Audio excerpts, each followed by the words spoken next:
convert the binary number, এটা এটা binary number দিছে, into its octal equivalent. Okay, let us begin. তো আমি কি কৰিম, আমাৰ যোনটো binary numberটো দিছে সেইটো হৈছে 0 1 1 1 0 1 1 1. তো যেহেতু এইটো এটা বাইনাৰী নম্বৰ হয়, তাক ৰিপ্ৰেজেণ্ট কৰিবৰ কাৰণে আমি ইয়াক ব্ৰেকেটৰ ভিতৰত লিখি ইয়াতে তলত 2 লিখি দিম। চ' 2 টু বেছ 2 হয়, সেইটো ডিনোট কৰিব যে এইটো হৈছে এটা বাইনাৰী নম্বৰ। দেন আমাক কৈছে এই বাইনাৰী নম্বৰটোৰ অক্টেল ইকুইভেলেণ্টটো কি হ'ব।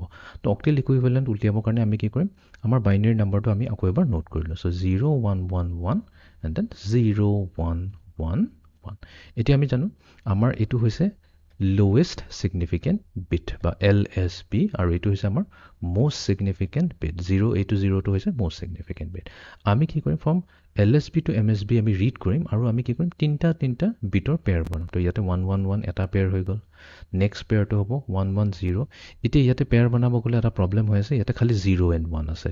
কোনো প্ৰব্লেম নাই, আমি এজিউম কৰিম যে এই 0 আগত আৰু এটা 0 আছে, তেতিয়া আমি এটা পেয়াৰ পাই যাম 0 0 1। ইয়াতে কিন্তু এটা মনত ৰাখিবা, সদায় 0হে লাগিব আৰু এইটো কেছত আমাৰ এইটো হৈ যাব নতুন MSB।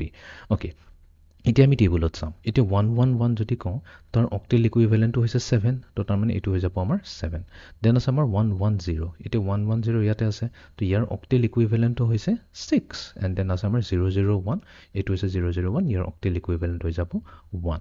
তো তাৰমানে আমাৰ যোনটো এই অক্টেল নম্বৰটো প্ৰায় বাইনাৰী নম্বৰটো দিয়া আছে, তাৰ অক্টেল ইকুইভেলেণ্টটো হ'ব 1 6 7।